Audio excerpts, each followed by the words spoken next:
Muy buenos días a todos, espero que estén muy bien. Me confirman por favor si me pueden escuchar y me pueden oír bien, que el sonido esté bien. Sí, sí, profe. Ahí te escucho. Listo, listo.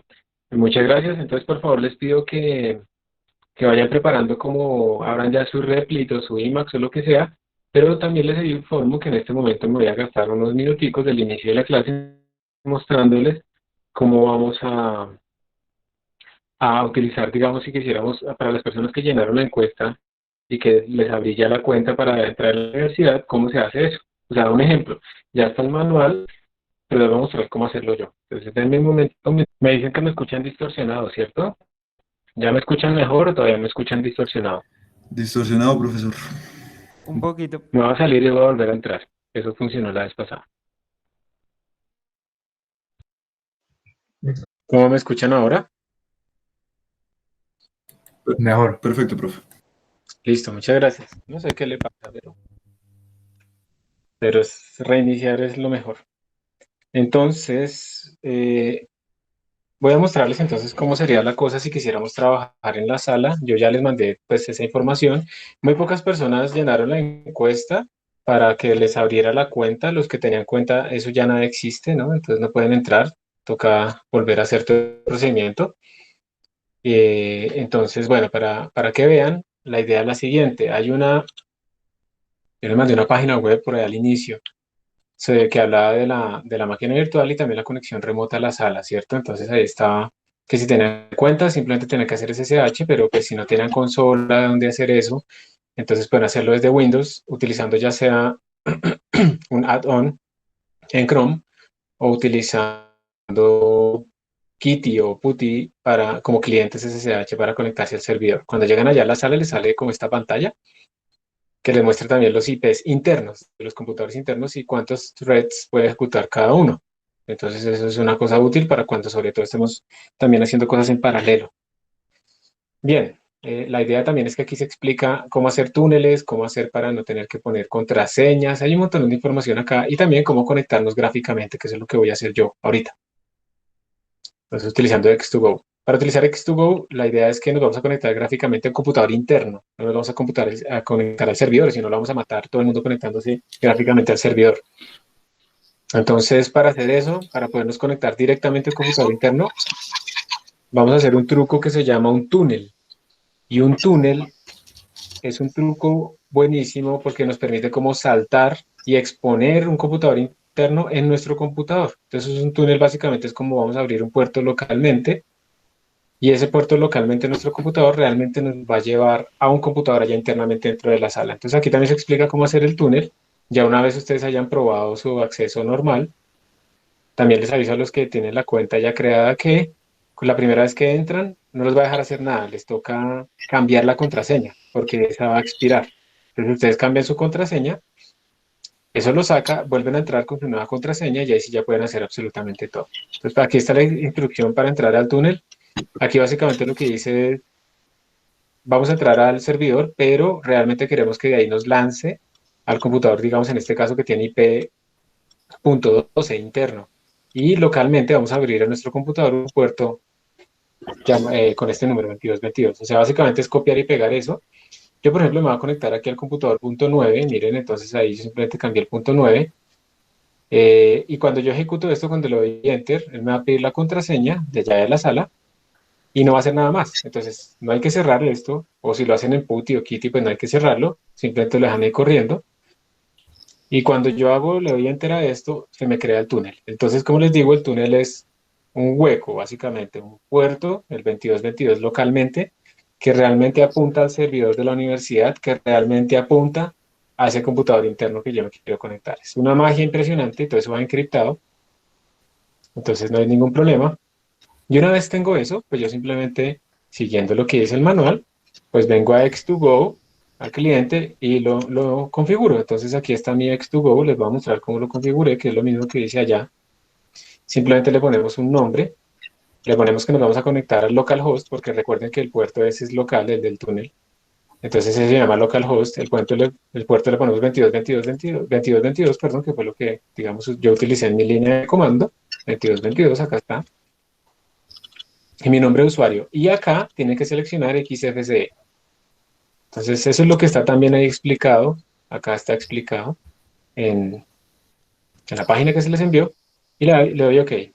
Entonces, después simplemente le doy doble clic a mi conexión. Él me pide la contraseña. Entonces, yo le digo mi contraseña, ¿no? Casi le digo en voz alta. Entonces, él me empieza a mostrar ahí una información, bla, bla, bla. Pues eso depende del sistema operativo.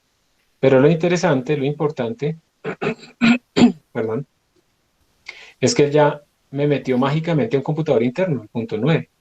A ustedes la primera vez que entren les va a salir esto, ustedes le van a decir use default config, no le pongan empty panel, le ponen use default config y ¡tarán! Ahí están. Lo interesante de esta herramienta es que si yo abro mi consola y pregunto, por ejemplo, cuántos threads tengo, miren, estoy dentro de una máquina internamente que tiene 8 threads. Estoy dentro de la sala en este momento, aunque estoy en mi computador, localmente, ¿cierto? Y es bastante rápido. Yo puedo hacer muchísimas cosas, es bastante rápido para trabajar. Entonces, esta es la idea, que los que tengan la cuenta puedan entrar a utilizar esas máquinas allá y entonces si vamos a hacer algo en paralelo o algo así, pues se pueden meter muy fácilmente a trabajar. Entonces, por eso es que hoy, por ejemplo, voy a trabajar acá para mostrarles a ustedes cómo funciona todo. Entonces voy a dejar de compartirles un momento, les voy a compartir solamente esta pantalla. Vamos a optimizar eso. Porque se hace en el puerto 2222 y no en el 22. El puerto 22 es un puerto reservado para el protocolo SSH. Como tú estás creando un puerto nuevo, tú tienes que hacerlo por puertos por encima de 1024. Entonces puede ser cualquiera por encima de 1024. Pero no pueden ser no puede ser puertos reservados. Entonces es una costumbre, por ejemplo el 2222, pero puede ser el 22222, el 22223, lo que sea. Cualquiera de esos puede ser.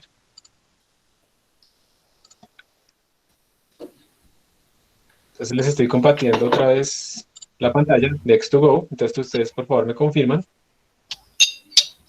si la pueden ver.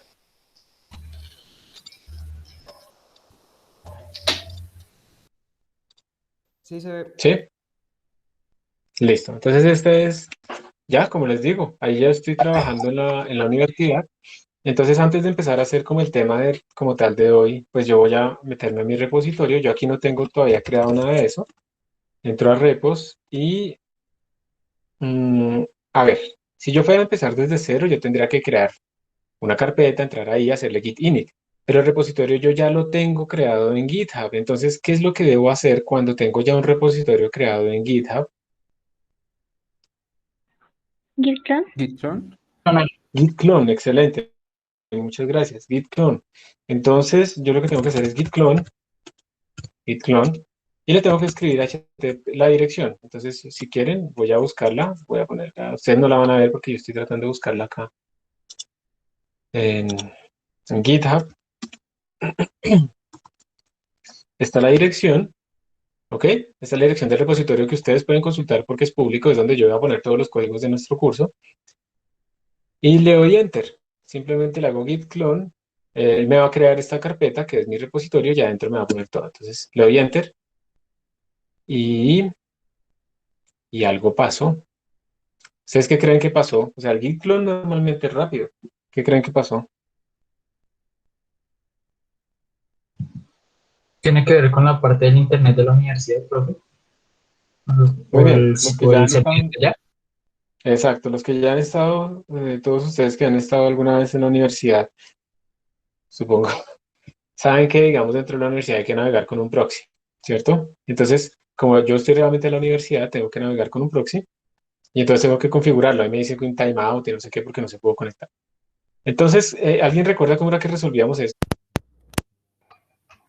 Creo que tenía que entrar a Firefox, ¿no, profe?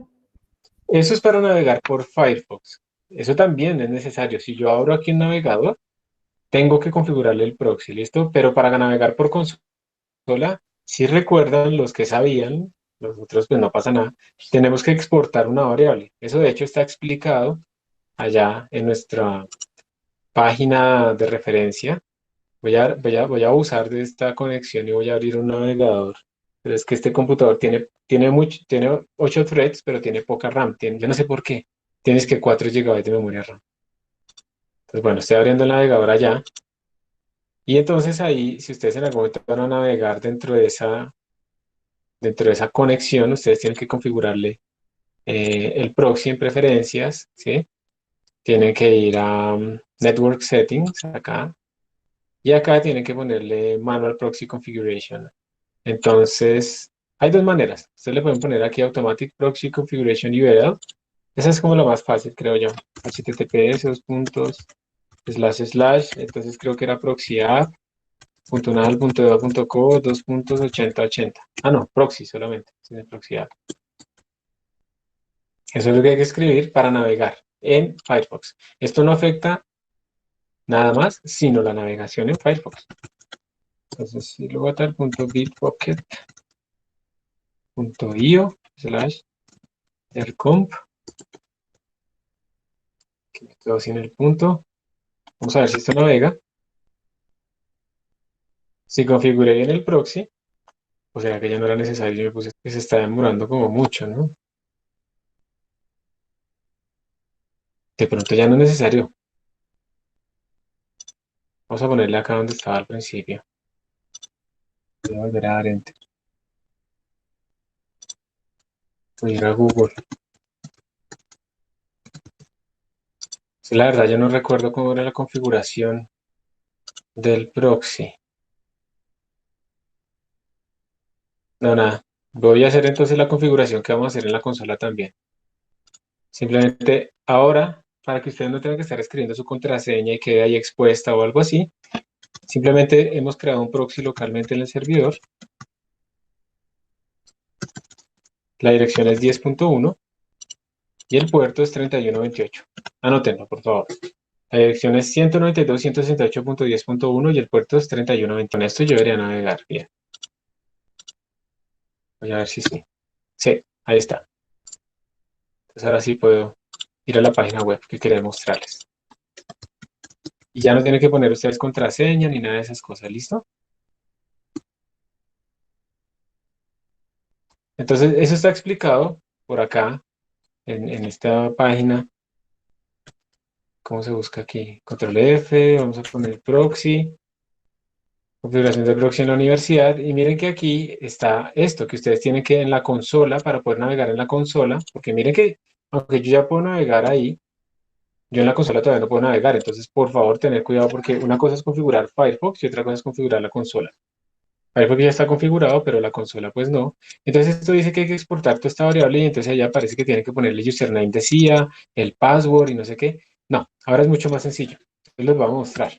Ahora lo único que tienen que hacer es simplemente escribir export https proxy igual http // y lo que van a poner es lo mismo que pusimos en Firefox 192.168.10.1 2.3128. Esa es la forma de poner el puerto. Y le damos enter. Ojo porque miren que aquí yo no le puse la S, es HTTP solito. Aquí dice HTTPS proxy, pero es HTTP solito. Y miren que ahora si yo le hago el git clone, funciona sin problema, me dice simplemente que clone el repositorio vacío. Pero funciona sin problema, y ahí aparece mi directorio. Sin ningún problema. Entonces esto es lo que hay que hacer de ahora en adelante. Listo, exportar esta variable y ya con eso pueden navegar desde la consola. Si ustedes en algún momento se aburren de escribir eso, tienen dos formas de hacerlo. Miren, yo me salgo de la consola y si la vuelvo a abrir, ahí queda el historial de lo que yo he escrito. Entonces, para buscar rápidamente, ustedes colocan control R y le dan export y ahí miren que ya apareció inmediatamente la línea. Entonces es muy fácil, control R, export y le dan enter y ya está. O la escriben en el bash rc, como quieran, pero pues esta es una forma muy sencilla.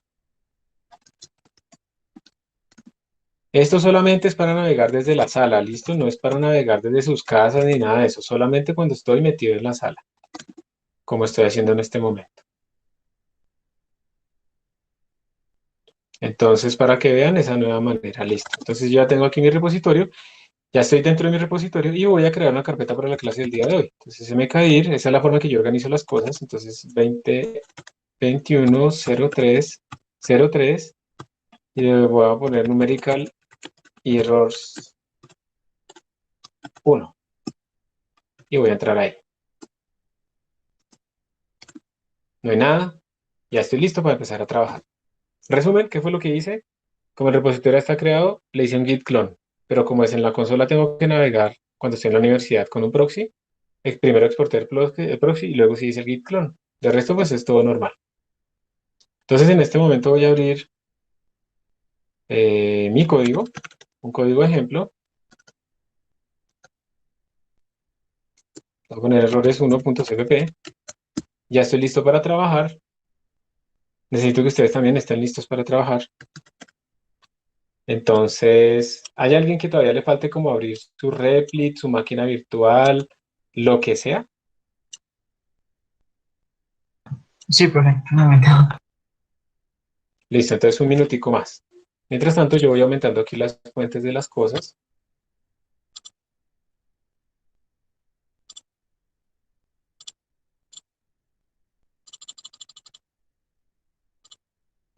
Listo, mi consola ya quedó como más grande. La letra, yo espero, ahí la pueden ver bien, ¿cierto?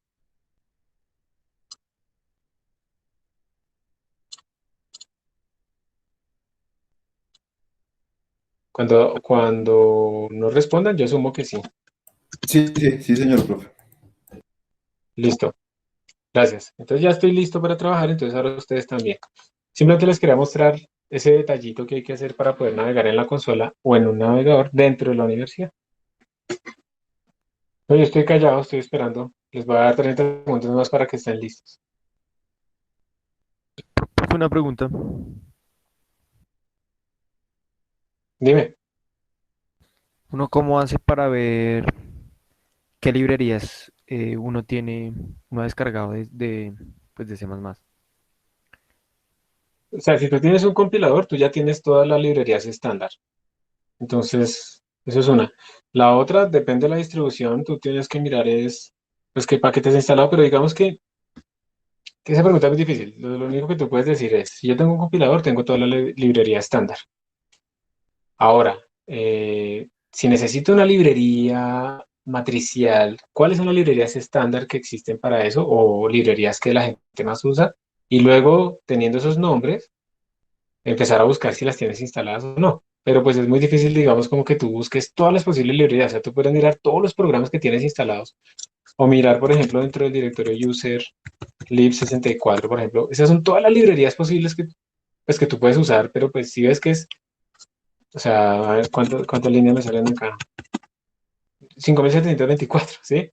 Entonces te toca ver como los paquetes instalados y eso, pero tú tienes que tener como más claro qué es lo que estás buscando, ¿listo?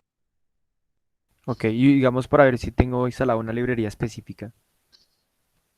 Entonces ahí, como te digo, ya empiezas a buscar, depende. O sea, tú puedes buscar, bueno, el paquete se llama tal. Entonces yo puedo buscarlo, digamos, acá en Slackware, yo puedo mirar en backlog packages y digamos, yo puedo decir, no, eso se llama Eigen. Entonces yo miro, ahí tiene como archivos de cosas ya, de lo que se ha instalado. Entonces si es un paquete, aquí me aparece. Entonces ahí ya sé que tengo instalado Eigen 3, versión 3.2.10, arquitectura x86-64 en el build 2. Entonces digamos que sí lo puedo hacer, pero depende de la distribución. Entonces tú seguramente puedes hacer en Ubuntu algo así, una apt search o algo así. Y pues por ahí será la cosa. Pero entonces sí ves que tienes que saber como el nombre y saber también en dónde es que se guarda esa información en el sistema que estés usando. Ok, listo, gracias, profe. De nada, de nada. ¿Alguien más en este momento no está listo? 30 segunditos más para que Profe, podamos arrancar. una pregunta un poquito inocente. ¿Qué pasa si uno elimina, si uno elimina un archivo y quiere que también se Si uno elimine elimina. en el cloud, en Git? Si tú ya has añadido ese archivo, si no lo has añadido, pues no pasa nada. O sea, tú lo eliminas del disco y desde que no lo hayas registrado en el repositorio no pasa nada. Si tú ya lo añadiste en un commit, es mucho más difícil porque estás diciendo es que quieres modificar la historia del repositorio. Entonces hay maneras de hacer eso que pues yo no me las sé de memoria, tocaría ponerse a buscar. para borrar un archivo del historial. Digamos que tú por accidente metiste una contraseña y te diste cuenta 7 commits después. Entonces lo borraste, ¿listo? Entonces tú le puedes poner, para que lo borre, para que no aparezca en la versión actual, tú le puedes poner git rm el nombre del archivo y él lo borra de la base de datos de la versión actual. Pero eso no quiere decir que no aparezca en el historial. Si tú miras el log del repositorio, ahí está el archivo y en tal versión se borró. ¿Me van a entender? Sí, sí, sí, sí. Entonces, una cosa es borrarlo en la versión actual y otra cosa es borrarlo de la historia, que esa es mucho más difícil. No, En ese profe. caso, No, señor. yo necesito la de la versión actual, profe.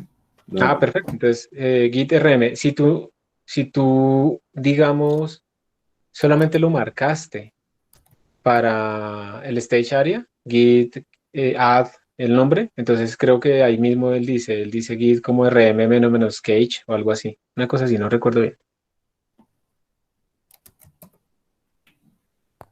Profe, Señor. en mi caso yo no estoy listo porque es que yo entré por sobrecupo, Ujú. sobrecupo. De hecho, yo soy el que le escribió esta mañana Sí, sobre... por ahí vi tu cara logueado, entonces dije, listo, ya no tengo que hacer nada más.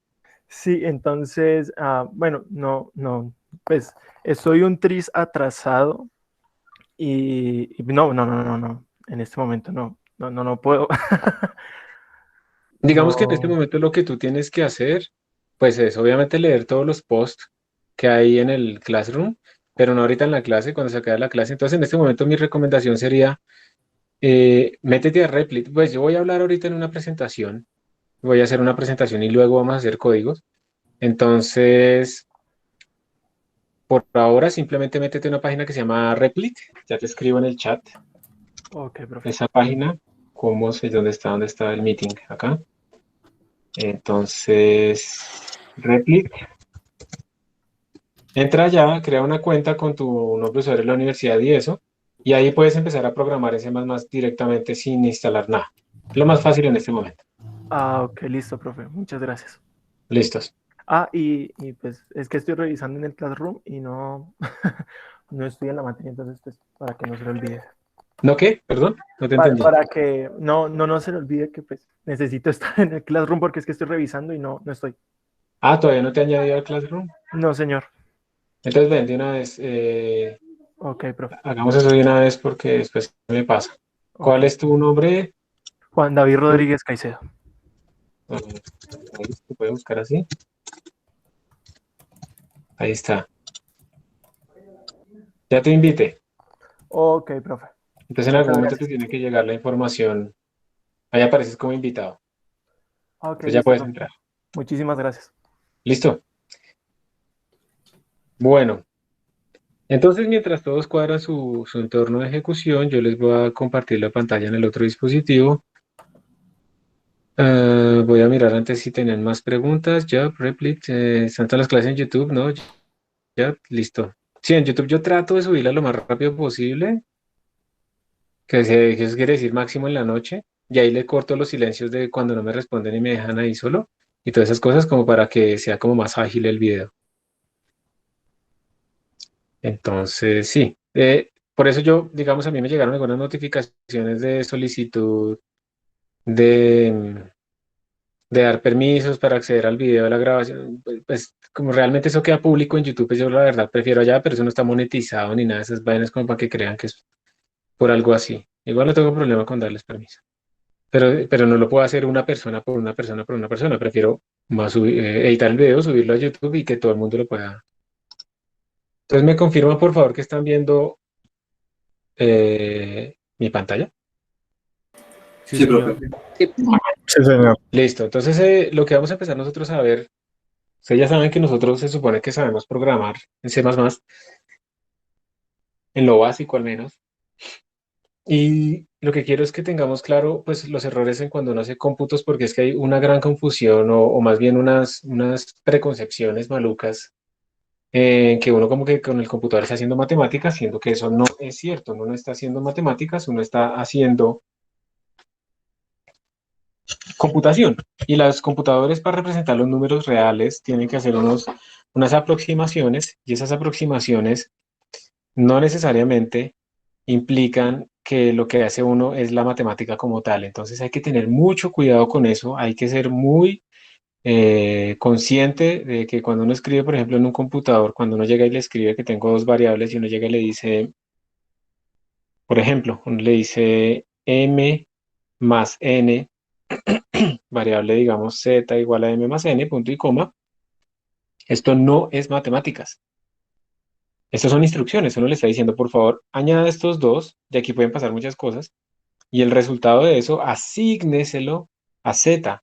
Entonces, esto implica, por ejemplo, que él tiene que leer de la memoria el valor que está en la cajita donde está n. Entonces, en la memoria RAM hay una cajita por allá donde está n, hay otra cajita donde está m, que no necesariamente está consecutivo, y hay otra cajita donde está z. Entonces, lo que le estamos diciendo es, vaya y lea los valores que están en n, vaya y lea los valores que están en m, súmelos, y cuando los suma, él puede tener un overflow, por ejemplo. ¿Qué tal esos valores sean tan grandes que la suma no se puede representar como un entero? Entonces uno le dice súmelos y luego el resultado que está guardado en una cajita temporal, ese resultado, quiero que eso se lo copie, lo que está dentro de la cajita, quiero que se lo copie a esta cajita aquí adentro. Todo eso es lo que está sucediendo. Entonces estamos asignando el resultado de una operación a otra variable. Otra variable que también es finita, otra variable que también tiene sus límites, otra variable que también puede tener errores de truncamiento, sobre todo cuando estamos hablando de números que son flotantes. Si no son enteros, entonces yo, por ejemplo, tengo que representar el número un tercio, y ese número un tercio no se puede representar exacto en forma binaria, yo tengo que truncarlo en algún momento. Por ejemplo, uno puede tener casos en donde uno coge 0.1 más 0.1 más 0.1 y lo hace 10 veces, y eso no le da a uno 1, le da 0.9999, pues ese número de 9 va a depender también de la precisión del tipo de datos que uno utilice, pero no es 1. Entonces, si solo hago esta operación esta vez y ya, pues eso no pasa nada, o sea, el error es muy bajo. Pero si yo hago esta operación muchas veces, o hago una potencia de esto, por ejemplo, si yo hago 0.1 más 0.1 y así 10 veces y lo elevo a la 1000, eso me va a generar una cosa que no es 1 y que está bastante alejado de 1. Por ejemplo, hagan eso, por favor, cojan su calculadora si quieren y hagan 0.99 elevado a la 100, a ver cuánto les da. Yo sé que ustedes son físicos teóricos, cuánticos, relativistas, multidimensionales, pero es importante que utilicen las calculadoras todavía, ¿listo? Para que cuando vayan a comprar 3/4 de queso y el queso está a 2800, no les toque calcular un tensor o sacar la calculadora, sino que van a hacer cálculos. Entonces, a mí eso me está dando Sí, profe, también. 0.37. O sea que miren que ya, listo, perdimos. O sea, este número que debería dar 1 está supremamente alejado de 1. Tenemos 63% de error por el error de truncamiento.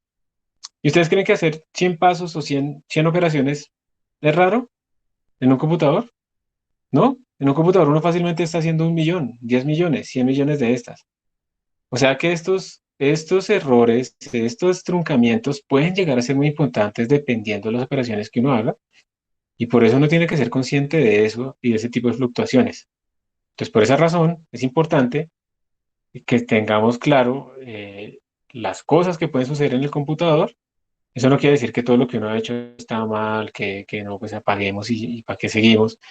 No, es importante ya sabiendo que existe un problema, cómo trato de hacer para minimizarlo, cómo trato de hacer para evitar que ocurra, cómo trato de hacer para que me afecte lo menos posible. Yo no estoy diciendo que el error se va a desaparecer a cero, pero sí lo que podemos pensar es que el error se puede minimizar, ¿sí? Entonces, vamos a minimizarlo.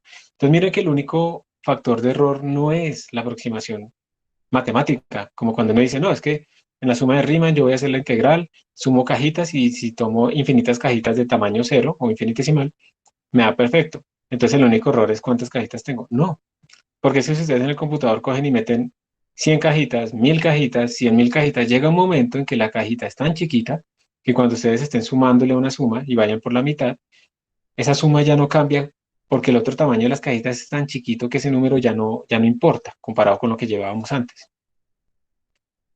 Entonces, aumentar el número de cajas no va a disminuir el error. Matemáticamente sí, pero no va a disminuir el otro error. Y en cambio, si estamos metiéndonos en problemas de truncamiento, entonces realmente el error empieza primero a ser dominado por la parte matemática antes de crece, pero luego empieza a ser dominado por la parte ya computacional, entonces empieza a crecer. Esto es una aproximación. Entonces este es el error total que uno tiene. Esto es una aproximación, pero bueno, es una buena aproximación. Este es el error total. Y ese error total entonces la suma de un error matemático, que es como esta zona, y un error de truncamiento y computacional, de representación de mis números, que es esta otra zona. Entonces uno realmente lo único que puede hacer es buscar como este número de pasos óptimo, ¿sí? Este n óptimo, para obtener ese mínimo, pero ese mínimo nunca es cero. Y lo ideal es que ese mínimo pues esté en el orden de magnitud de la precisión de nuestros números. Entonces, ¿cómo hago para que este número, qué es lo que yo quisiera? Lo que uno quisiera idealmente es por ejemplo, tener un algoritmo, ¿sí? Que decreciera muy rápido y luego empieza pues como a fluctuar y a crecer. Y entonces me implicaría menos n y menos error. Entonces uno matemáticamente, si uno utiliza un algoritmo avanzado, uno tiene que hacer menos pasos, o sea que obtiene su solución lo más rápido posible, con menos pasos y con el mayor precisión posible. Esa es como la idea. Entonces tampoco es que la matemática no importe, o sea, el algoritmo hace diferencia. Pero, de nuevo, no hay que quedárselo con eso, porque entonces uno puede pensar que si sigue poniéndole más y más y más y más n, y si solo existe el matemático, pues entonces le vamos a poner 100.000 millones de millones, y eso no va a servir para nada. Entonces, esta es la idea. Podríamos tal vez encontrar un equilibrio entre cuántos pasos hago, cuánta precisión obtengo, teniendo en cuenta pues esos errores de representación y también errores de representación en rangos, el overflow, el underflow, ¿sí? La precisión de la máquina que depende si utilizo double o utilizo entero o lo que sea y todo eso. Entonces, quiero dar los créditos de esta presentación. Realmente es de los cursos de computación científica que dictan en el ICTP y pues yo saco muchos temas de ahí. Y realmente que esa es como la misión también, ¿no? Uno vaya a aprender eso en los cursos en el ICTP y uno tiene que venir pues idealmente a también transferir ese conocimiento localmente. Esa es la misión fundamental de Abdus Salam, el fundador del ICTP. Entonces, bueno, también hay muchos ejercicios sacados del libro Computational Physics de Landau y Páez. Páez es un paisa. Landau no es Landau, el ruso, sino que es otro Landau. Hay muchos Landau y este es otro Landau. Este es estadounidense, creo. El ICTP es el International Center for Theoretical Physics en Italia, en Trieste, Italia, y está fundado pues por Abdus Salam para llevar la ciencia del primer mundo al tercer mundo, básicamente. Ellos trabajan en muchas áreas, ellos se conocen mucho por las escuelas de verano, por ejemplo, en partículas elementales, en teoría de campos y todas esas cosas, pero ellos trabajan en muchas otras cosas más, en biofísica, en computación, en muchas, mecánica estadística, en muchas cosas. Entonces, allá en el ICTP ustedes pueden encontrar ofertas de diplomado. Cuando terminan ustedes de hacer la carrera, se pueden hacer el diplomado y eso es financiado completamente, les pagan estar allá, les dan la comida, les dan la estadía, les dan el estudio. Y ustedes lo único que tienen que hacer es estudiar y eso como que lo compromete a uno mucho, porque me están dando tanto y es tan bonito estar acá y todo, pues que yo me siento muy comprometido a trabajar. También están pues los masters. Tiene, por ejemplo, un máster en HPC, por ejemplo, en High Performance Computing, y otros másters. Y también está pues la Universidad de Trieste y el CISA, donde ellos tienen unos programas doctorales en muchísimas áreas. Pero además de esto, pues el ICTP como tal hace muchos cursos. Y esos cursos son cursos orientados pues precisamente como workshops a que la gente trabaje, aprenda y traiga pues conocimiento para divulgar localmente. Yo, por ejemplo, mi primer viaje afuera del país fue gracias al ICTP, porque me gané uno de las plazas en uno de los cursos que ellos hacen. Mucha gente de aquí de Colombia ha hecho eso mismo, de aquí de la universidad. Le pagan uno todo, entonces uno llega allá, le dan el hotel, pues uno está dentro del instituto, le dan la comida, le dan como una manutención. De hecho, uno a veces puede llegar con más plata de la que se lleva, porque pues uno realmente no necesita gastarse la manutención, porque le dan toda la comida a uno. Y ya, y a trabajar y a aprender. Y esos cursos son muy buenos. Yo he tomado varios de estos de computación científica y por eso pues les estoy hablando de eso acá. pero hay de muchos otros temas. Entonces les recomiendo que lo miren, una muy buena, muy excelente oportunidad para que ustedes vean opciones afuera. Ahorita creo que hay una escuela de sistemas complejos con los Max Planck de Alemania, entonces es muy útil. Pero ha respondido tu pregunta, Federico, pero ya toca es como entrar a Google y CTP y entrar allá a mirar la página, ¿listo? Bueno, entonces todo esto arranca por la representación de los números dentro del computador. Entonces uno tiene en el computador los bits, los bytes. Básicamente un bit nos guarda un bit clásico, ¿no? Aquí estamos clásicos todos porque todos nuestros computadores son clásicos y falta mucho tiempo para que ustedes puedan tener un computador cuántico en su escritorio. Entonces, básicamente un bit es algo que guarda un 1 o un 0, un verdadero o un falso. Y es que eso es muy útil porque es que eso simplemente es como mirar si el voltaje está por encima o por debajo de cierto valor. Entonces, si el voltaje está por encima de 3 voltios, pues es un 1 y si está por debajo, pues es un 0. Entonces, es una forma muy útil de codificar información. Se puede hacer como una representación muy directa hacia, ¿hacia qué? Hacia la máquina y hacia un circuito, que finalmente es donde se ha implementado todo esto. Entonces, eso es un bit y por lo tanto un bit está en base 2, ¿sí o no? Esto está en base 2. ¿Cuántos números, cuántos dígitos tengo yo en base 2? Pues solamente el 0 y el 1. ¿Cuántos tengo en base 3? Pues el 0, el 1 y el 2. ¿Cuántos tengo en base 10? Pues 0, 1, 2, hasta 9, ¿cierto? Y con eso armo todos mis números. Entonces, dependiendo de la base, pues uno va a poder transformar las cosas, pero lo importante es que estamos en base 2 cuando hablamos de bits, ¿bien? Entonces, digamos que aquí en esta tablita que les estoy mostrando acá, les estoy mostrando a la izquierda el número en base 2 y a la derecha el número en base 10. Y ocurre lo mismo, cuando ustedes escriben, por ejemplo, 123, están diciendo que es 3 veces 10 a la 0, más 2 veces 10 a la 1, más una vez 10 a la 2. Entonces es lo mismo en base 2, o sea, pero ahora son potencias en base 2. Entonces, por ejemplo, este número es una vez 2 a la 0, o sea, 1, más 0 veces 2 a la 2, o sea que esto es el número 1 en base 10. Este número es 2, ¿cierto? Es 0 veces 2 a la 1 y una vez 2 a la, perdón, 0 veces 2 a la 0 y una vez 2 a la 1, o sea que es el número 2. Este es el número 3, una vez 2 a la 0, una vez 2 a la 1. ¿Y este número qué será entonces? 15, 13, 15, 13. 13, 13. ¿cierto? 13. Una vez 2 a la 0, esto es un 1. 0 veces 2 a la 1, una vez 2 a la 2, que es 4, y una vez 2 a la 3, que es 8. Entonces nos da 13. Muy bien. Sí, Juan Camilo, 13. Entonces, eso es, digamos, la base de todo, ¿listo? Ahí es donde hay que pensar. Si voy a representar un número, un carácter, un emoticón, ¿sí? Un corazón, lo que sea en el computador, al final tengo que realmente es pensar qué tipo de traducción voy a hacer entre eso que existe, digamos, en mi concepto, y los bits, cómo lo voy a representar. Y por eso entonces es que aparecen convenciones, ¿no? Entonces, que 8 bits son un byte. Y eso viene también porque trabajar en potencias de 2 es más útil en estos casos, ¿sí? Esto también implica, por ejemplo, que cuántas combinaciones puedo hacer yo si tengo 8 bits. Como cada bit tiene dos posibles combinaciones, entonces yo puedo trabajar con 2 a la 8. ¿Cuánto es 2 a la 8?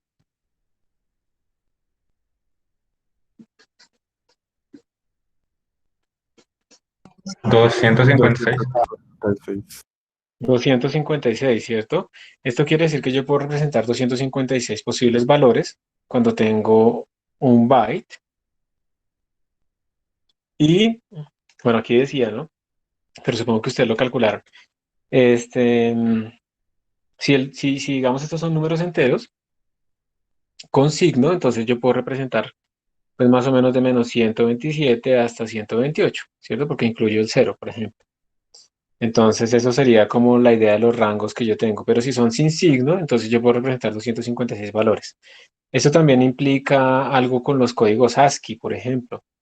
Entonces, ustedes alguna vez han escuchado eso, entonces si esos son pues enteros, o sea, son enteros positivos, entonces yo podría representar 256 de esos, entonces el código ASCII básicamente es alt con tal código ASCII, 122 representa tal carácter, 123 tal carácter, es una tabla.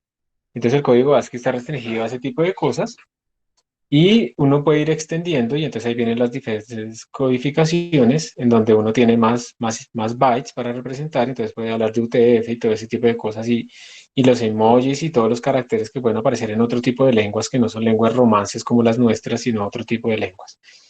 Entonces, digamos que al final todo se reduce a cómo traduzco allá, ¿cierto? Eso es lo más importante. Entonces, normalmente cuando uno le dan n bits para representar un número, uno utiliza uno de esos bits para el signo, eso es el 2 a la signo. Entonces, si el bit del signo vale 0, eso es 2 a la 0, entonces me da positivo, perdón, menos 1 a la signo. Entonces, menos 1 a la 0, pues me da 1, y cuando el signo vale 1, pues menos 1 a la 1, pues es menos 1, ¿sí? Entonces se utiliza ese bit para el signo y entonces me quedan n-1 para el número. Entonces, realmente puedo representar 2 a la n-1 si el número es signado. Si no es signado, pues tengo los n disponibles. Y hay un truco útil para ver esto de las potencias y poderlo pasar como de potencias de 10, y es que 2 a la 10 es 1024. Y eso más o menos es 10 a la 3. ¿Sí? Entonces, si a usted se les dice, no, ¿cuánto es 2 a la 3000? Entonces, eso más o menos pues eso se puede escribir de forma exacta como 2 a la 3 a la 1000. ¿Cierto? O también lo podría escribir más bien yo con esta cosa que tengo acá, como 2 a la 10 y todo eso a la 300. Y yo sé que 2 a la 10 es más o menos 10 a la 3. Entonces esto es como 10 a la 3, más o menos, a la 300. Y entonces con esto tengo que esto es 10 a la 900. Entonces 2 a la 3000 es como 10 a la 900. Si hago al más número, si es ASCII u otra cosa, digamos que si te restringes como hasta 128 y cosas así, eso es el ASCII, pero eso se ha extendido. Entonces es probable que si la haces con cualquier otro número, te puedan salir cosas de un ASCII extendido. Para eso, pues lo mejor es realmente ir a mirar la página web de Wiki y ver los códigos ASCII actuales. Entonces, para ver si uno realmente le está saliendo eso o le está saliendo otra cosa. Alejandro. Entonces, eso es como la idea. La idea, digamos, entonces tenemos n bits, queremos representar números. Y aquí viene todo, porque si yo tengo n bits, tengo un número máximo de números a representar, una cantidad máxima posible representable. Eso ya es una cosa importante, una diferencia importante que hay que tener en cuenta. Entonces, cuando uno representa números, tenemos números reales. ¿Cuántos números reales hay para representar en el computador? ¿Cuántos creen? Interesante, yo traigo... Ah, no, todavía no se me va a acabar la batería. ¿Cuántos números reales hay? Infinitos, o sea, en las matemáticas. Infinitos, ¿cierto? O sea, en principio son completamente densos, ¿cierto? Y entonces uno entre 0 y 1 tiene infinitos números que pueden mapear con entre 0 e infinito, lo que sea. Entonces es imposible. No podemos representar todos los números. Sí, eso es verdad. No se da la cardinalidad realmente, pero sabemos que son, podemos pensar, digamos, para efectos prácticos que son infinitos. En el sentido en que no podemos representarlos en un computador que tiene memoria finita. O que necesitaríamos demasiada memoria, tanta que no es práctico, digamos, en tiempos de construcción o en recursos, pues para poderlo representar. Entonces, no podemos representar todos los números que queramos, ¿sí? No podemos representarlos, los números reales. Es más, no podemos representar todos los números enteros, tampoco, porque tenemos n bits, ¿sí? Entonces también tenemos que saber que hay un máximo número de enteros que podemos representar.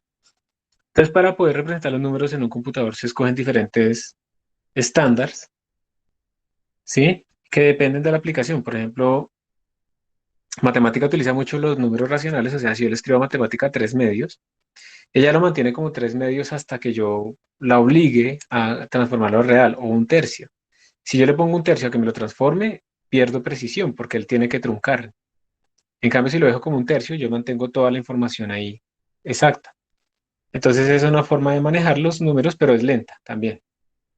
Hay otros que son de fixed point, que lo que implican es como una precisión absoluta para todo el mundo igual, y eso se utiliza mucho en sistemas bancarios. Y la que utilizamos en los computadores, normalmente en cálculo científico, pues es esta, la de punto flotante. Entonces, el estándar IEEE 754 es el que define precisamente cómo se van a representar estos números en los computadores, porque es que en el principio de los tiempos, cada constructor de computadores escribía o representaba los números como quería, como le funcionaba mejor en su arquitectura, como le parecía mejor, y eso implicaba entonces que nuestros códigos no eran portables y no podían funcionar en diferentes máquinas y tocaba meterse al assembler y cambiar esa representación y, mejor dicho, sufrir un montón.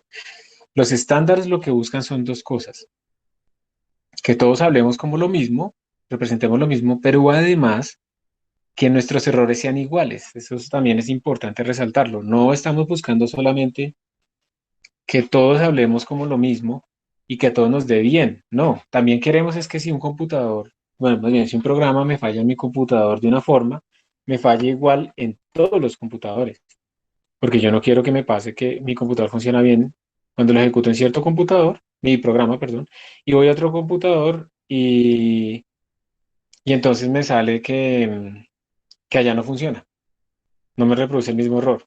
O me funciona bien en un computador, me da bonito, y voy a otro y me da otra cosa diferente. Entonces eso es un gran problema, ¿sí? Un gran problema. Entonces los estándares no solamente es para que todo funcione bien, sino también para que lo que funcione mal igual en todo lado. O sea, los errores son muy importantes que sean reproducibles. Entonces el estándar IEEE 754 define, por ejemplo, cómo deberían redondearse las diferentes operaciones, cómo se hace el redondeo, qué pasa si un número se vuelve infinito. ¿Cómo represento yo el infinito? ¿Sí? Ese número inf, que a veces a uno le sale, el nan, not a number, que por ejemplo tiene que ver con raíz de -1, cuando uno está utilizando números complejos, que hay librerías para hacer eso. ¿Sí? El infinito, cuando todos los números valen 1 y todos los exponentes son el valor máximo. ¿Qué hago cuando yo sumo infinito más 1? Todo eso también lo está indicando el estándar IEEE 754. Entonces, simplemente para mostrarles la notación de punto fijo, lo que está diciendo es: usted va a coger de forma exacta, siempre va a representar máximo hasta 2 a la menos m, en potencias de 2 siempre, ¿no? Entonces, la ventaja de esto es que todos los números tienen el mismo error, todos se truncan en 2 a la menos m menos 1. La desventaja entonces es que este error relativo, 2 a la m menos 1, pues va a ser muy grande para números pequeños y va a ser muy pequeño para números grandes. Entonces el error relativo, digamos, es muy diferente entre los diferentes números, pero se utiliza mucho en las cosas bancarias para cuando yo tengo que sumar centavos y que, digamos, no vaya a perder centavos y centavos y centavos y centavos al día. Entonces se utiliza mucho allá. Lo que utilizamos en los computadores de nosotros, pues, cálculo científico, cuando declaramos variables en C++, en Python, en todos los lenguajes de programación, son los de punto flotante, se le llaman. Ojo que no confundir eso con los float, o sea, tienen relación, pero los de punto flotante son los float y los double. Ambos son números de punto flotante. Float y double son números de punto flotante. ¿Está bien? Básicamente son números que tengan decimales. Y en esos números de punto flotante uno tiene precisión sencilla o precisión doble. Eso es lo que uno distingue en C++ con float o con double. Los float son de precisión sencilla y los double son de precisión doble. Entonces, Una sí, pregunta. sí. ¿Por qué los números pequeños tienen más error en el de punto fijo? En el anterior, digamos, porque digamos que un número es tan pequeño que simplemente es 2 a la menos m más 1, o sea, justamente el anterior. Y es ese valor exacto. Entonces, como tú no, mentiras, ni siquiera, quedémonos con el último. Digamos que el número más pequeño posible que puedo representar, y supongamos que alfa menos m, pues es 1, es 2 a la menos m. Entonces, como el error de todos es 2 a la menos m menos 1, entonces cuando tú comparas esto con 2 a la menos m menos 1, ¿sí? Te va a dar un medio, o sea, un error de 50%. En cambio, si tú tienes un n grande, 2 a la 10, comparado con 2 a la m menos 1, pues ese error relativo entre ellos dos es muy chiquito. Entonces, si es que los números chiquitos, cuando lo comparo con un error chiquito, pues el error se vuelve grande, porque el número donde partí es chiquito. Entonces, por Ah, eso hay un error más grande en los números pequeños que en los grandes. ¿Sí quedó claro? sí. Sí, señor. Gracias por la pregunta. Entonces, cuando uno utiliza notación de punto flotante, uno lo que está haciendo es escribir las cosas en notación científica. Ustedes les debe sonar eso, ¿cierto? Pero acá la potencia no es 2, sino que la potencia, perdón, la potencia no es 10, sino que la potencia es 2. Entonces, de nuevo, tenemos un conjunto de bits. Nos dan un número dado de bits, que eso lo define el estándar. Entonces, en el estándar se coge un bit para el signo, se cogen otros bits para el exponente, y lo que sobra se escoge para la mantisa, para representar esa parte en la que uno multiplica ahí. Por ejemplo, en precisión sencilla, cuando uno utiliza float en C++, en precisión sencilla uno tiene 32 bits. Si utiliza 1 para el exponente, ¿sí? Entonces me quedan 31 bits. Si utilizan 8 para... Perdón, si utilizan 1 para el signo, me quedan 31 bits. Si utilizan 8 para el exponente, me quedan 23. Y entonces esos 23 números, esos 23 bits, están para la mantisa. Hay una cosa que se llama el bias, que eso viene en la máquina. Ese bias es para representar exponentes negativos. Entonces, por ejemplo, si a mí me dicen que tengo 8 bits para el exponente, entonces mi exponente tiene un rango de 0 a 255. Si yo quiero exponentes negativos, entonces lo que se hace es que se pone un bias, eso lo hace la máquina, de menos 127. Entonces, como el exponente total es mi número menos el bias, entonces yo puedo restar acá y ahora mi rango está de menos 127 a 128. Entonces puedo tener exponentes negativos y positivos. En mi potencia, números grandes, números pequeños. Entonces así es que se representan esos exponentes. Entonces miren que me quedan 23 bits para la mantisa. ¿Y eso qué implicará en cuanto a la precisión? Entonces pensemos en una cosa. ¿Cuánto es 2 a la 23? Que será el número de combinaciones que yo puedo armar ahí. Y que tiene que ver también con la precisión. ¿Cuánto es 2 a la 23? Sin calculadora.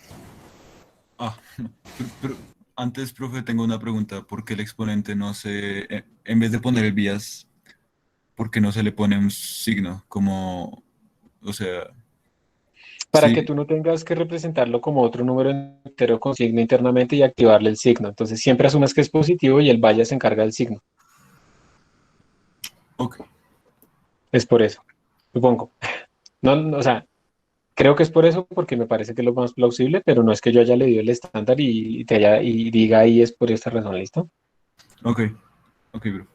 Bueno, entonces esto me da, listo. Entonces me da 2 a la 3 por 2 a la 20, entonces me daría 2 a la 3 por 2 a la 10 al cuadrado. 2 a la 3 por 10 a la 3 al cuadrado. Entonces me daría 2 a la 3 por 10 a la 6. 2 a la 3 es 8, entonces esto es del orden de 10 a la 7. Esto es importantísimo porque esto quiere decir que yo no puedo distinguir entre ellos más que una parte en 23 bits. O sea que mi precisión en los números de precisión sencilla es alrededor de 10 a la menos 7. Eso lo que quiere decir es que si yo tengo dos números que se diferencian en algo más chiquito que 10 a la menos 7, son iguales. ¿Listo? Profe, O si yo cojo y mm, le hago así, 1 más 10 a la menos 8 en precisión sencilla, eso me da 1, porque él no puede distinguir esto del 0, comparativamente con 1. Señora, cuando se escribiendo por ahí abajo podría cambiar el color. Es que como es más clarito el rojo y no se alcanza a ver bien. O pues al menos claro, yo no lo alcanzo a ver bien. Mucho, sí, profe. Sí, listo. señor. Entonces voy a manejar ese y voy a manejar este. ¿Sí? Sí, Sí, sí, profe. sí, esos están mejores. Listo. Profe, qué pena, ¿por qué mencionó el número 23? ¿Cómo sale? Y este. Listo. Número 23. Entonces, mira, teníamos 32 bits. Nos dijeron que vamos a utilizar uno para el signo. Entonces nos queda 31. Y luego vamos a utilizar 8 para el exponente. Entonces nos quedan 23. Gracias, profe. Listo. Listo. Entonces, esto es lo que pasa en precisión sencilla. Hagamos el ejercicio de una vez.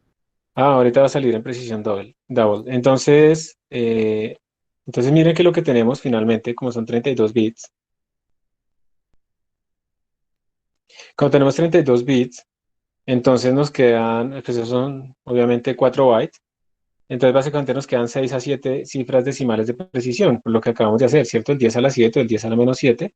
Esos son más o menos nuestra precisión. Y eso quiere decir que eso lo podemos distinguir como una parte en 2 a la 23, que son el número de bits disponibles para la mantisa. Y además también podemos demostrar que los números más pequeños posibles y más grandes posibles pues van a estar en este rango. El número más pequeño posible que podemos representar es de 10 a la menos 44 y el más grande posible es de 10 a la 38. ¿Sí? Eso es como los números más grandes posibles que podemos representar. ¿De dónde creen ustedes que salieron de pronto esos números? Esos límites, ¿cómo los podríamos sacar? La mantisa más grande con el exponente más grande. Por ejemplo, miremos el exponente más grande. Ese exponente más grande sería como el orden de 2 a la 128, ¿sí o no? Entonces esto nos daría el orden, a ver, vamos para utilizar nuestro truco.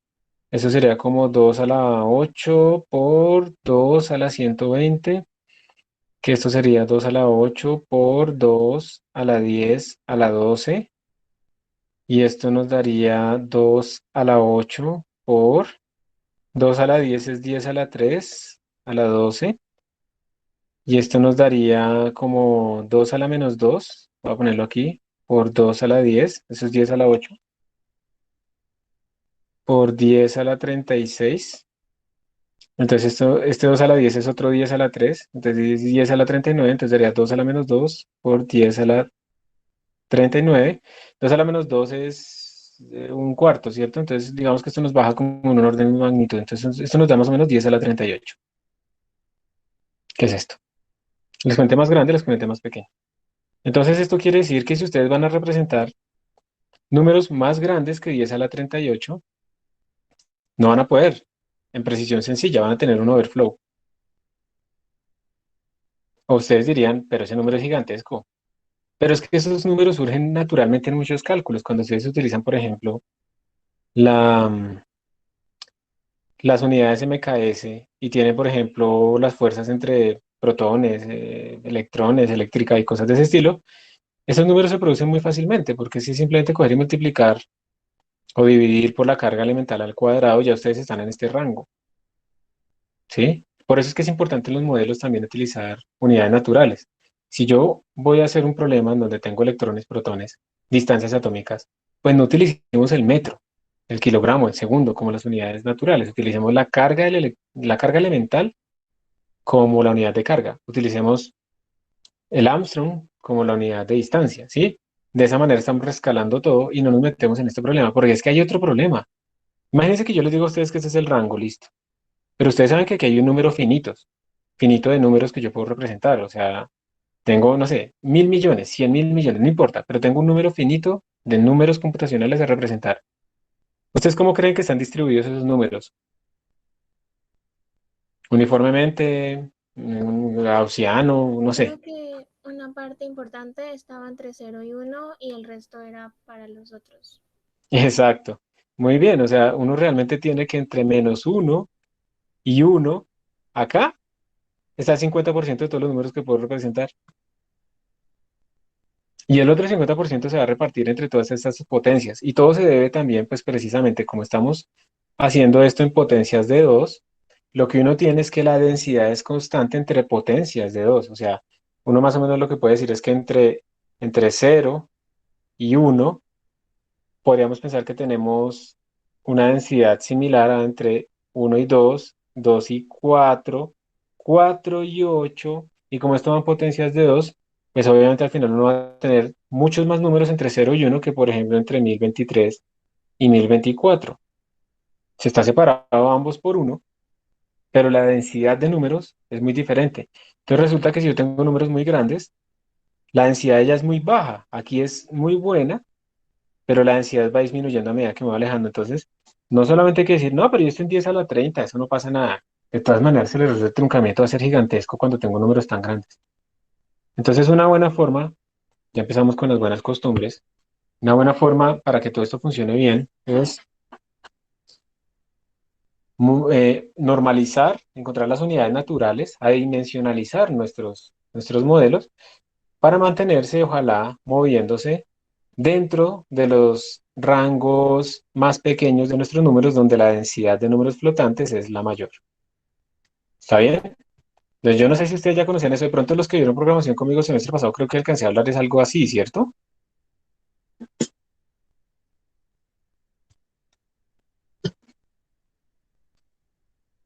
Pues hace 2 semestres y sí, profe. Sí, sí. Eso, como muy por encimita, de todas maneras.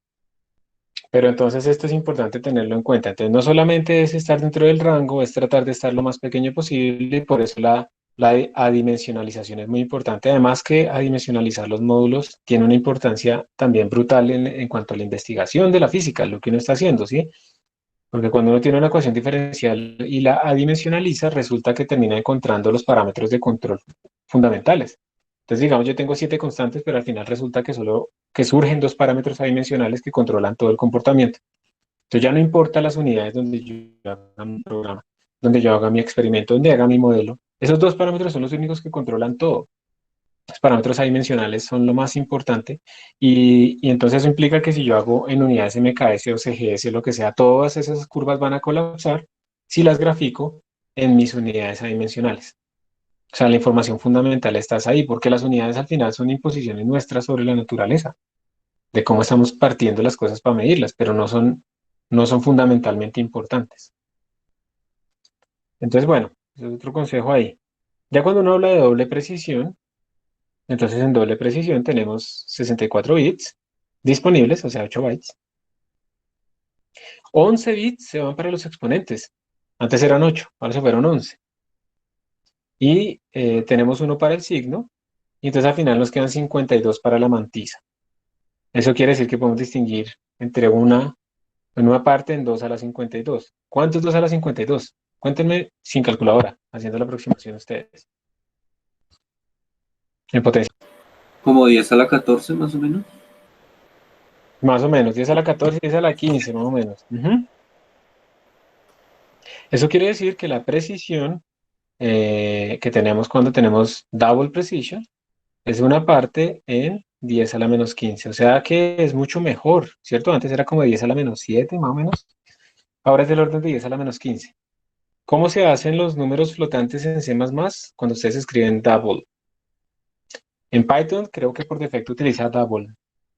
Pero pilas porque cuando alguien vaya a programar una tarjeta gráfica o algo así, muchas de ellas todavía están implementando solo float porque es más rápido. Entonces hay que tener cuidado porque la precisión allá es más baja. ¿Qué deberían utilizar ustedes cuando hacen computación científica? Siempre utilizar double, a menos que tengan una muy buena razón para decir que prefieren float. Siempre double. El error de truncamiento va a atacarlos mucho después. Más, sí, digamos, les va a costar un poquito más en cálculo, pero pues eso no es relevante mucho, a menos que ustedes lo midan. También esa es la otra cosa. A veces uno, no, es que como el float es más rápido, utiliza float.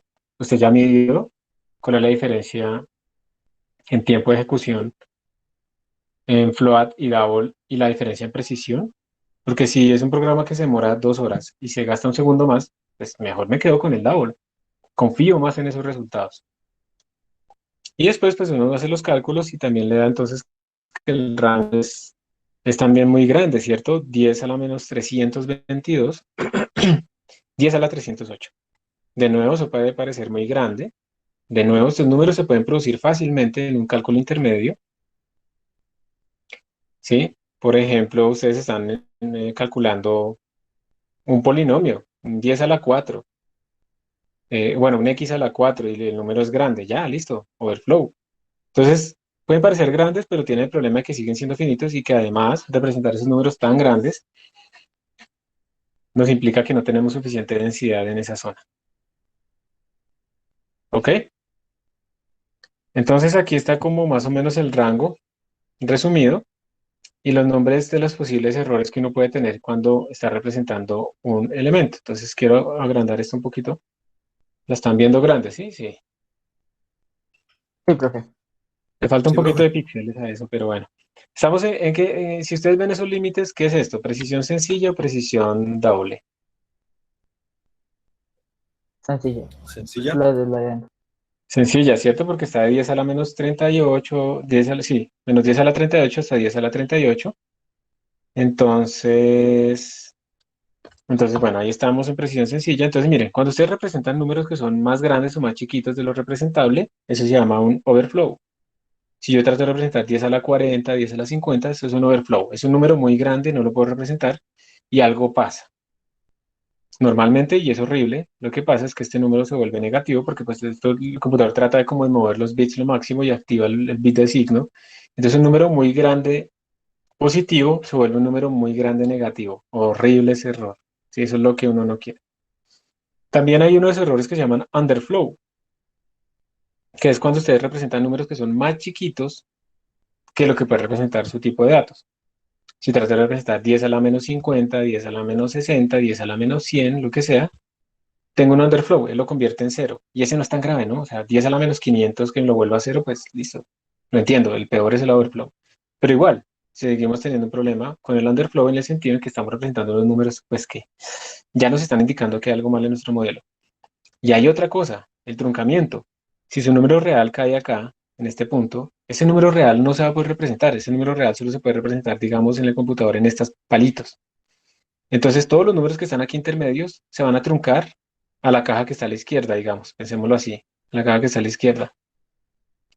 Entonces, siempre vamos a tener errores de truncamiento y esos son inevitables porque, digamos, si ustedes comparan, así no sean infinitos los números reales, si ustedes comparan la densidad de los números reales con la densidad que tenemos acá, pues eso implica que van a haber muchísimos números reales que van a ser truncados hacia un número computacional.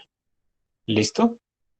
Google de pronto después nos puede contar un poquito más, o el Alejandro, no sé cómo prefiere que le digan, sobre eso, de la cardinalidad. Entonces, bueno, ¿alguna pregunta acá? ¿Se queda claro qué es el overflow, el underflow, el truncamiento? Sí, profe. ¿Se pueden salvar ustedes del overflow?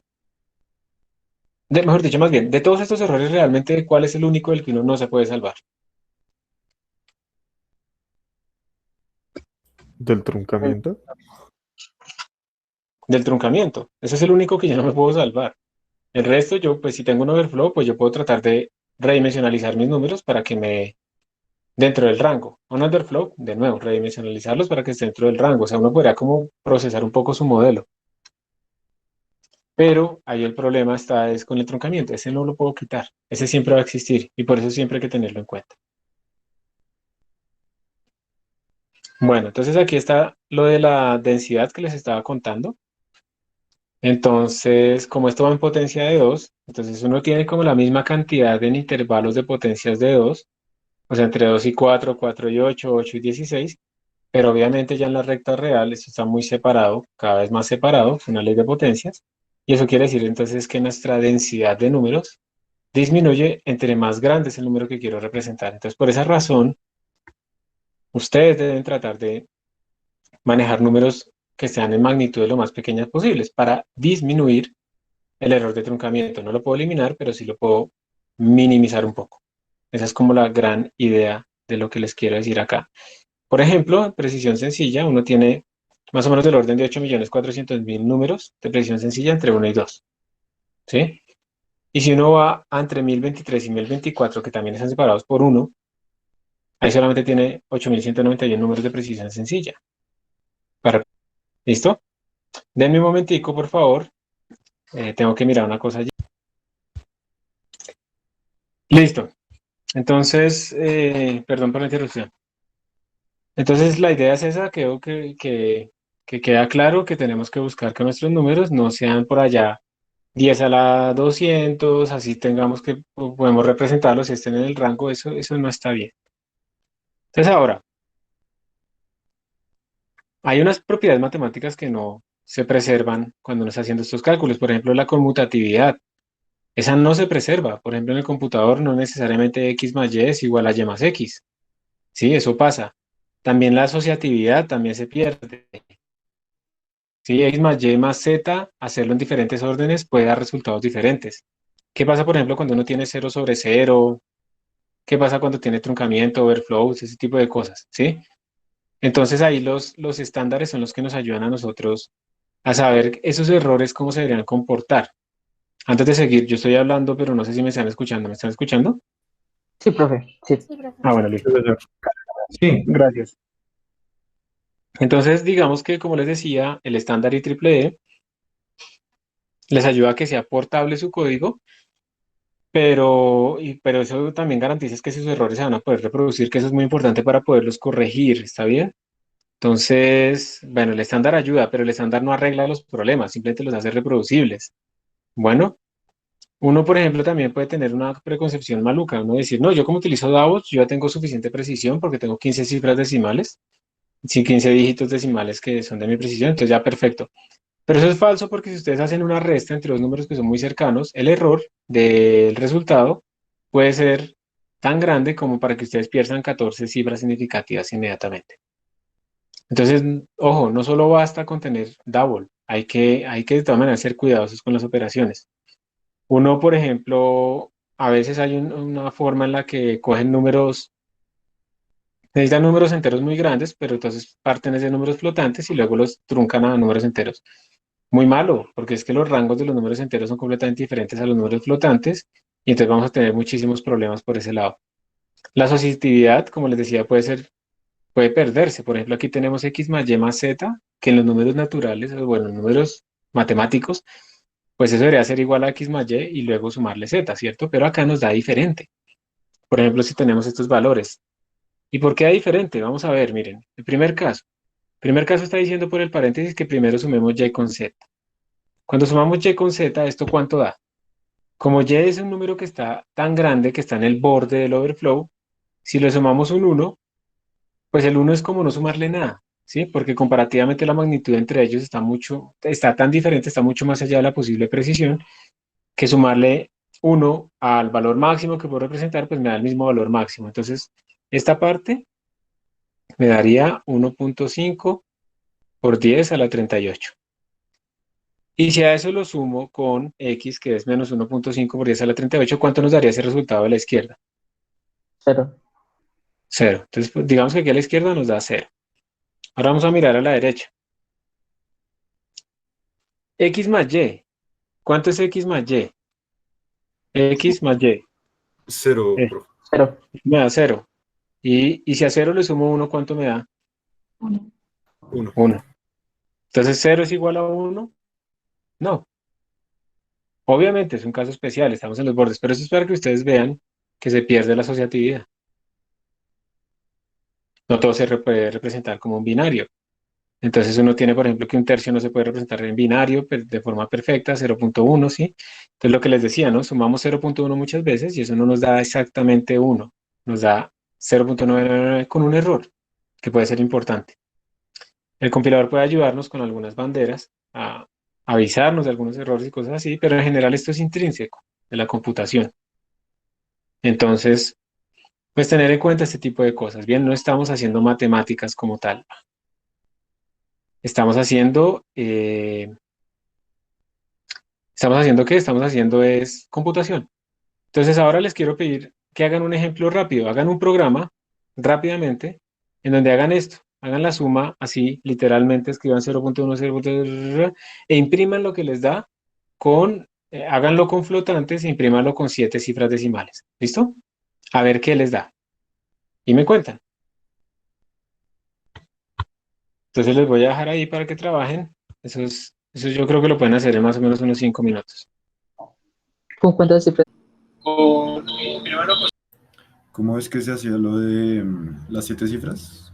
Y yo soy Hola. Está en el chat. Gracias. ¿Cómo les fue? Ya lo tienen listo. Ahí veo que les compartieron cómo hacer lo de la precisión para imprimir. Y la idea es que vean que no tiene que darles exactamente 1, sino que les da un número muy cercano a 1. ¿Cuánto les dio? ¿Me pueden compartir cuánto les dio?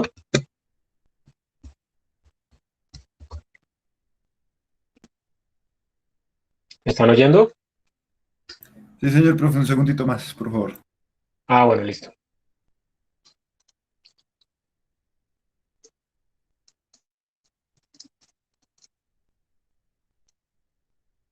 Yo lo voy a hacer aquí rápidamente. Include y stream in main void por ahora.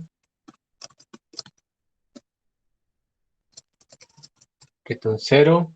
Entonces simplemente lo que vamos a hacer es float a igual 0.1 más, 0.1 más, 0.1 más, 0.1 más, 0.1 más, 0.1, ¿cuánto llevo? 1, 2, 3, 4, 5, 6, 7, 8, 9, 10. ¿Cierto? 1, 2, 3, 4, 5, 6, 7, 8, 9, 10. Y ahora, para poder imprimir con Cout, hay dos maneras, hay varias maneras que pueden imprimir ustedes. Como ya vieron la de Cout, yo lo voy a hacer con la otra forma, no, mentira, vamos a hacerlo con Cout. Entonces le voy a decir que mi prima notación científica es de Cout.precision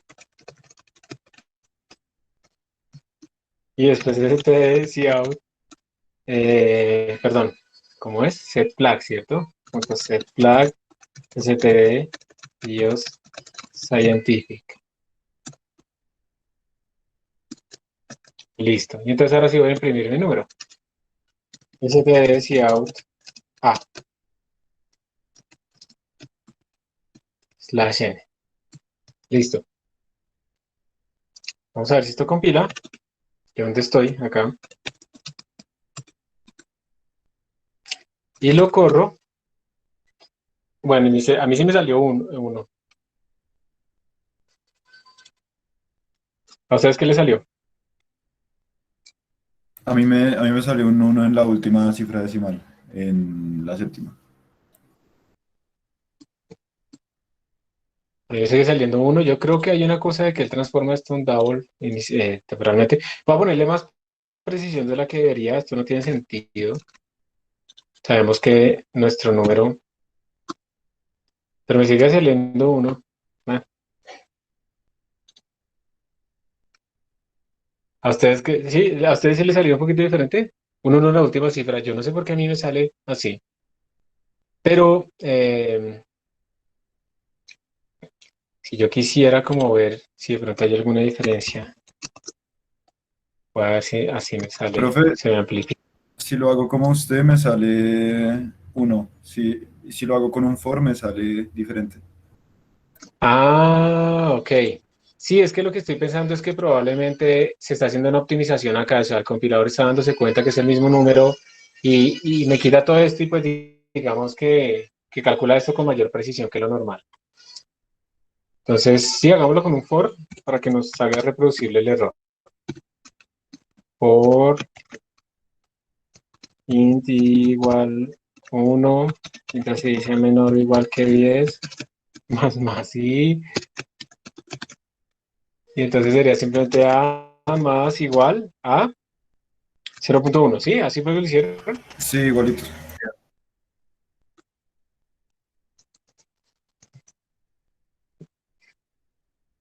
Va a compilar, espera, le quito esto.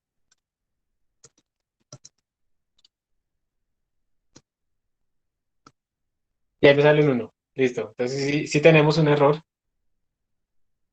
es pequeño, pero existe, ¿sí? Si lo convertimos en un double, ya no lo vemos. Si lo ponemos en un double, ya esto desaparece. Aquí estoy trabajando en la sala de sistemas, ¿no? Por si acaso, para que recuerden. Voy a poner que mi prima es 17, pero realmente debería ser solo 15. Vamos a ver qué pasa con el dado. Mire que con el dado se ve más. Este número está mucho más cerca de 1 que el que obtuvimos antes, el 1.00000001. Ese está más cerca, ¿no? Pero ahí se nota que tenemos un error, que no nos da exactamente 0.1, incluso con el dado. Entonces espero que eso quede claro, ¿cierto? Lo voy a añadir. Git add errores 1.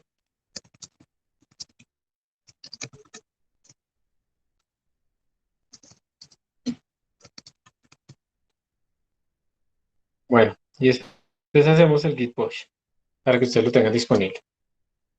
Listo, entonces eso, digamos que esta es como la introducción, ustedes entonces ya están dándose cuenta que lo que tenemos allá no son matemáticas, eso no es lo que estamos haciendo nosotros, y espero pues que les haya quedado un poquito claro de dónde viene todo, ¿no? De la representación de los números. Entonces vamos a volver a esa presentación Voy a Profe, dejar una de compartir pregunta. acá.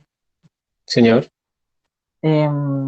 O sea, aunque sumemos, la idea era mostrar que aunque sumamos esos 10 unos, entonces aún así no vamos a obtener el uno pero ¿por qué es que queda esos 0,999 en vez de un 1? porque el número 0.1 no se puede representar de forma exacta en el computador. Entonces, realmente tú no tienes el 0.1 que tú lo escribiste en el programa. El computador cuando lo representa para poderlo operar, no tiene el número 0.1, representa un número cercano a 0.1, pero truncado. Entonces, por eso a ti no te da exactamente 1. Ah, ok. Listo, profe. Gracias. Listo. Ujú. Bueno, entonces volviendo aquí ya al tema. Profe, una pequeña pregunta como de C++ de notación. Es que en el Sí, programa que tú hiciste, tú al i del bucle le llamaste ii, pero en Python pues sí. uno está acostumbrado a llamarle i. ¿En C++ es como buena práctica llamarlo ii o...? No, en cualquier programa uno se acostumbra a llamarlo II simplemente para que cuando yo quiera buscar la variable II en unos bucles la encuentre rápidamente y no buscar la I, que es muy difícil de encontrar porque se repiten muchas palabras dentro de un programa. Vale, gracias. Simplemente es por eso. Entonces esto, hay varios ejemplos, ¿no?, que afectan a la vida real. Ustedes pueden buscar numerical errors en Google y van a encontrar, por ejemplo, este misil Patriot. Ese misil Patriot eso era un misil que se utilizaba para interceptar los misiles Scud en la guerra del Golfo, que ustedes probablemente no han nacido todavía. Y, y esos misiles, pues obviamente, digamos, para calcular su posición y la posición del otro misil para poderlo interceptar, pues básicamente utilizaban ese algoritmo de Euler que es la velocidad nueva es igual a la velocidad actual más aceleración por el delta de tiempo, y la posición nueva es igual a la posición que tenía anteriormente más la velocidad nueva por el dt, ¿sí? El delta de tiempo que se está discretizando. Entonces ellos representaban ese delta con un 0.1. ¿Listo? Se incrementaba cada 0.1 segundos el delta del contador, pero ustedes saben que el 0.1 no se representa exactamente. En 24 bits, que era la arquitectura de esa máquina, se representa con este número, que pues obviamente está desfasado. En un poquito, uno diría, eso es poquito, pero listo, ese poquito es poquito cuando es solo una vez. Pero si esto se hace muchas veces, por ejemplo, 100 horas de cálculo mientras esto se manda desde un misil intercontinental y no sé qué cosas, entonces esto se va sumando un montón hasta que llega, por ejemplo, un error de 0.34 segundos. Y ese error es suficiente para que las velocidades que ellos se mueven, pues un misil calcule mal su posición por 500 metros, que es suficiente, pues obviamente, para no interceptarlo. Entonces, por esa razón, digamos, es muy importante uno tener cuidado con su representación, con el error acumulado y tener todo eso calibrado, para que ustedes vean que no solamente es el error matemático de aproximación, sino que también es el error de truncamiento que nos está afectando a todos nosotros. Hay otro ejemplo con el cohete Ariane 5, que por haber hecho, digamos que lo que sucedió fue lo siguiente: se convirtió un dato de 64 bits, que todavía tiene un rango mucho más grande, a uno de 16 bits. Entonces, eso puede causar inmediatamente un overflow, ¿cierto? Porque yo puedo representar aquí números mucho más grandes que los que puedo representar en estos 16 bits. Y eso hizo pues que no se pudiera calcular bien su orientación y pues perdió realmente control de su orientación y entonces se explotó. Y hay muchos más, también hay unos que se hacen en Excel porque Excel no se garantiza que represente el estándar IEEE 754, entonces cálculos, digamos, sencillos, numéricos y cosas así básicas se pueden hacer ahí, pero ya digamos que ustedes quieren calcular la constante fina y para eso van a utilizar Excel, pues no, sí, eso no es por ahí. Pero para, digamos, la precisión que se necesita en cuanto a sumar, restar, números que no tienen demasiada precisión, pues está bien. Ya que menos que nosotros tenemos aquí un jardín, tenemos dos niños chiquitos y eso constantemente hay cosas. Bueno, entonces, eso es lo primero. Y ya digamos que lo que viene son como hacer unos programas de práctica para calcular el overflow y el underflow. Overflow, entonces, recordemos que es cuál es el número más grande posible que puedo representar.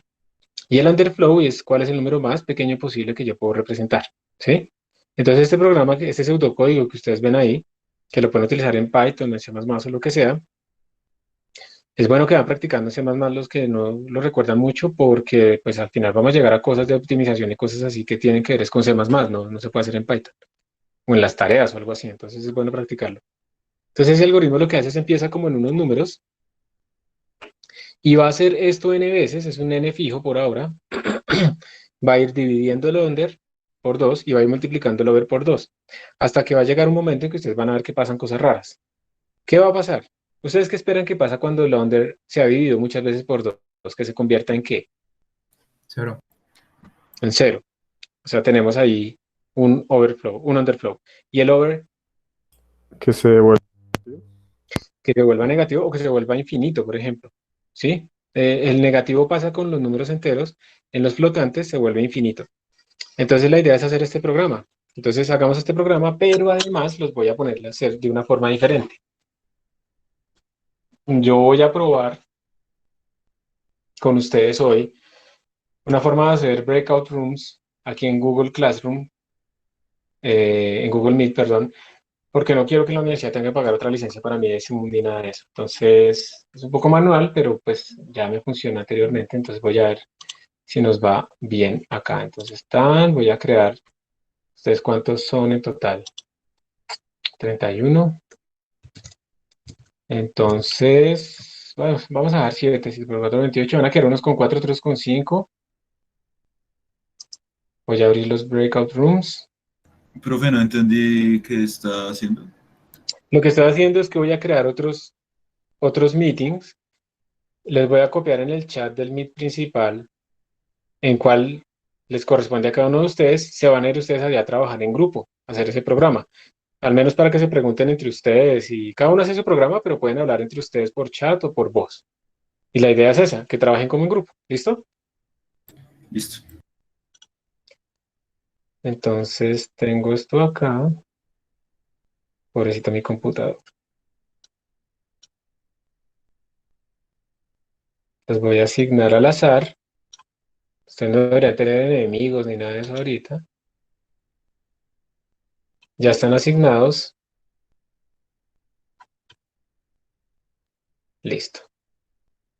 Y ahora les voy a copiar la información. Entonces, como les digo, les voy a copiar primero los enlaces de cada uno de los meetings y luego les voy a copiar en dónde quedó cada uno de ustedes.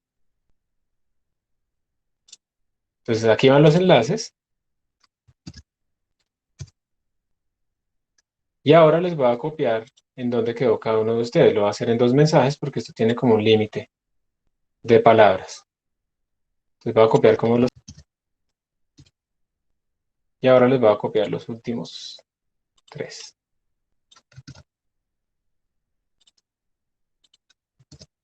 Listo. Entonces, por favor, contando en este momento, tienen 5 minuticos, sí, 6 minuticos para que hagan ese programa, pero también para que hablen entre ustedes cómo lo implementarían. ¿Ven?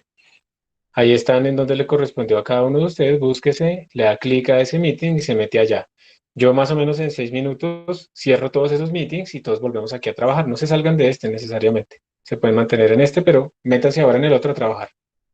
Chao. Hola, profesor. ¿Está ahí? Señor. Sí. Es que parece que no me incluyó. Sí, profe, yo tampoco estoy en ninguno. Yo tampoco encuentro mi nombre, profe. Entonces trabajen en este, mientras tanto. Ok. Seguramente fue porque la lista no los tenía incluidos por lo que estaba compartiendo pantalla, entonces eso depende de que aparezcan todos como en un momento dado ahí en la pantalla. Eso fue lo que pasó. Entonces trabajen acá todos ustedes. Este es su breakout room. Pero Si quieren, o sea, todos los escucharíamos, profe. todos se escucharán entre ustedes, pero los demás están en sus propios breakout rooms y si no tienen prendido el sonido de este, pues no los escucharán. O si quieren, vengan, si quieren, métanse, ya les digo, hay uno que está solo, hay un estudiante que está solo, que hay poquitos. Si quieren, van y métanse, ya les digo en cuál, métanse en el, llenen eso. O sea, métanse en los que quieran, más bien. O sea, tranquilos, no hay una restricción de acceso. Métanse en el que quieran. Distribúyanse en el que quieran, ¿listo? Profe, Señor. digamos, pues es que un compañero tenía un problema que era si es necesario que uno haga en la máquina virtual o todo lo que estamos haciendo de programación no se puede hacer en Visual Studio, aunque pues, o sea, su servidor no va a ser de Linux, sino de otro, eh, de otra base. Lo que estamos haciendo en este momento lo puede hacer allá, pero muy pronto va a tener problemas porque vamos a empezar a hacer un montón de cosas que dependen ya de que estemos en Linux. Entonces es preferible que empiece a trabajar en la máquina virtual o en Replit o algo así, porque si no, tarde o temprano, al no tener esa práctica, cuando le toque de repente no va a poder. Además, creo que Visual Studio es muy lento, ¿no? Yo no sé si sea muy lento, tengo entendido que sí, que consume mucha memoria, pero pues si Sí. digamos su máquina le da suficientes recursos, pues listo, no pasa nada. Pero como les digo, el mayor problema al final, pues me parece es que cuando le toque trabajar en Linux de repente, porque vamos a hacer unas cosas con librerías de Linux, pues y ese Listo, va a ser profe, el gran gracias. problema. Listos. Entonces, ¿cuánto les dio? Profe, a mí me dio que N se volvía infinito, bueno, over se volvía infinito en 127 y under se volvía cero en 149, creo. Perfecto, yo simplemente voy a correrlo acá para ver, para que veamos que nos da igual prácticamente a todos. No tiene que ser exactamente los mismos números, pero más o menos eso ocurre con la misma distancia. Entonces le pongo 127 y mira que había en 126, pero es que yo estoy contando probablemente diferente desde 1 a 0, ¿sí? O sea, yo empiezo en 0 y tú de pronto empiezas en 1. Simplemente es eso. Entonces me da Así, ahí. Entonces, ah, así, igual. exacto. Entonces, para que vean que esto es muy útil porque los errores se reproducen exactamente en todo lado y entonces nos va a dar lo mismo. Acá uno puede hacer unas jugadas, digamos, un poco con C++, y uno le puede decir type y le voy a decir que, siempre se me olvida esto, le voy a decir que todo donde diga real lo voy a llamar float. Entonces aquí estas cosas en vez de ponerles float, lo vamos a llamar real. Real, esto es exactamente el mismo código que tenemos de antes, entonces lo puse al revés. Es así. Compilo, ya compiló, corro, me da lo mismo, pero lo bueno es que ahora yo puedo decirle acá, double, uy, double. Y entonces ahora todas mis variables que decían real ahora se volvieron double. Entonces miren que ya no muere ahí, pues va a morir muchísimo más adelante. Entonces es una cosa súper útil para uno poder jugar con los diferentes tipos de datos en C++. Bueno, entonces con esto terminamos esta pequeña introducción de errores, todavía nos falta trabajar un poco más de cosas, pero pues la idea es que quedara como claro que no estamos haciendo matemáticas, que hay que tener cuidado y pues que hay formas de minimizar estas cosas que vamos a ir aprendiendo poco a poco. Por ahora, redimensionalizar los modelos, trabajar con DAOs y ser conscientes de que esto puede pasar. Entonces, muchas gracias por su atención. Ah, yo les quería preguntar, ¿ustedes escucharon mi anuncio cuando dije que quedan 30 segundos? No, profe, lo dijo en mi Meet. Sí, profe, yo sí lo escuché. Sí, profe, lo dijo en nuestro ¿Sí? Meet. Sí, yo también escuché. Ah, ok. Ah, perfecto. O sea que sí lo escucharon. Es que a cada uno le llega a sus propios meets, pero es un broadcast. Listo, perfecto. Bueno, muchas gracias por su atención. De pronto a los que no les haya llegado, pues me toca revisar después. En todo caso, vamos a seguir usando esta herramienta. Me interesa mucho que ustedes trabajen un poco más entre ustedes. Feliz fin de semana, no. Feliz miércoles. Nos vemos el viernes. Hasta pronto. Hasta luego, Listo, profe. profe, hasta pronto. Gracias, profe. Buen día. Hasta luego, profe. Hasta luego, Hasta luego, profe. profe. Gracias. Gracias. Profe, una preguntilla. Es que no sé cómo se hará con la facultad, pero en el plan de estudios aparece que uno puede ver herramientas computacionales o espacios de Hilbert. ¿Uno puede ver las dos en algún momento? Yo no sé. A mí me han dicho eso varias veces pues, en el sentido de que me Yo llegó hice. Sí, cuéntanos, Juan Camilo. ¿Aló?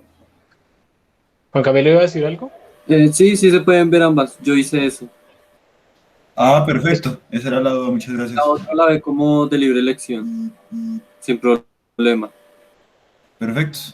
Gracias. Perfecto, porque pues digamos son cosas tan diferentes que una no debería cancelar la otra, ¿cierto? Sí, total, profe. Listo. Listo. Hasta luego, profe. Chao.